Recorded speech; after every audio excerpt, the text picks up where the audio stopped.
Les bombardements se poursuivent sur la bande de Gaza, désormais privée d'approvisionnement en eau, en électricité et en nourriture, coupée par Israël.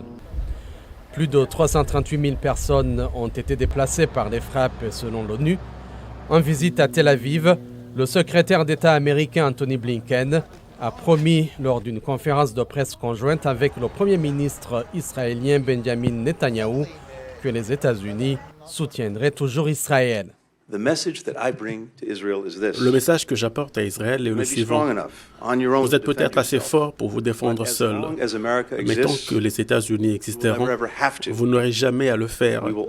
Nous serons toujours à vos côtés. Fort de ce soutien appuyé de son allié américain, le Premier ministre israélien Benjamin Netanyahou promet d'écraser le Hamas et exhorter le monde à le traiter de la même manière que le groupe État islamique. Le Hamas est comme l'État islamique. Et tout comme Daesh a été écrasé, le Hamas sera aussi écrasé. Et le Hamas devrait être traité exactement de la même manière que Daesh. Il devrait être exclu de la communauté des nations. Aucun dirigeant ne devrait les rencontrer. Aucun pays ne devrait les abriter.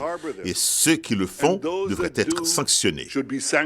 Les propos de M. Netanyahou laissent présager une offensive terrestre dans la bande de Gaza contre le Hamas.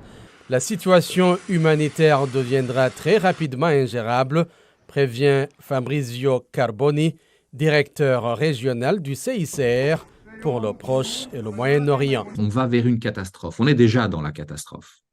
Mais là, on va bien au-delà de ça et on va dans une situation humanitaire qui très vite va devenir, à mon avis, ingérable. Environ 1200 Israéliens, pour la plupart des civils, ont été tués dans l'attaque lancée le 7 octobre et 1354 Palestiniens dans la bande de Gaza, selon les autorités locales. Le Hamas détient depuis plusieurs dizaines d'otages israéliens, étrangers et binationaux qu'il menace d'exécuter. Des centaines de personnes sont encore portées disparues et des corps en cours d'identification.